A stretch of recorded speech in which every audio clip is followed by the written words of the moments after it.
This is KTVO's Good Morning Heartland.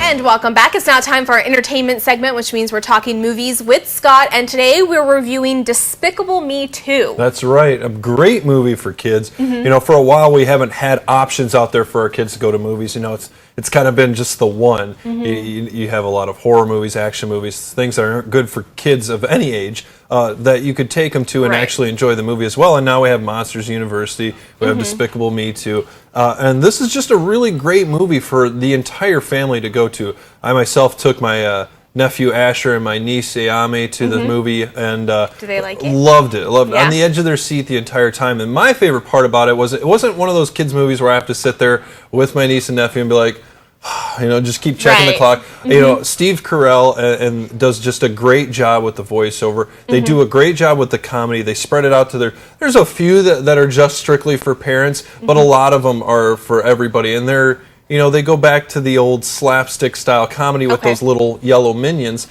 where, you know, it's funny to watch them just kind of fight and have shenanigans on the side and stuff. It's almost like a movie within a movie. So it makes for a great time for everybody. So did it pick up from the first one, or was it a completely different story plot? You almost have to see the first one. I mean, my wife had gone with us as well, and she hadn't seen the first one, so she liked it. So she didn't have a lot of questions at the end just because it was a cartoon movie. What it'll help though. It'll help you understand why Gru has 3 daughters, and you know, it kind of explains to you the whole situation if you watch the first one. Plus, the first one's actually really good as well, so it wouldn't hurt to watch the first one and then go to the second one as well. So overall, great animation, great voices. They picked a great cast for the voiceovers. And just a great plot line, great comedy behind it. It's everything you want in a kids movie. Really, for a downside, you can't really.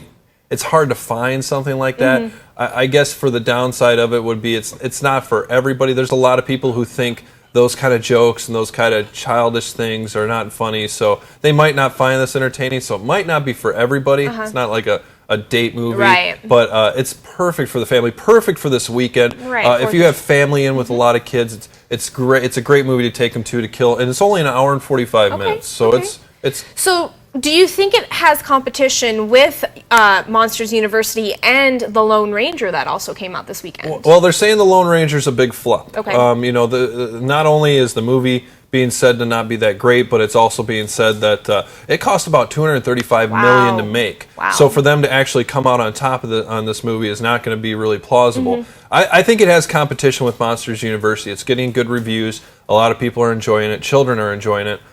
So I think it will, but I think this is going to top Monsters University. I think in the comedy genre and the ability, because Monsters University and Monsters Incorporated were kind of movies strictly directed at children.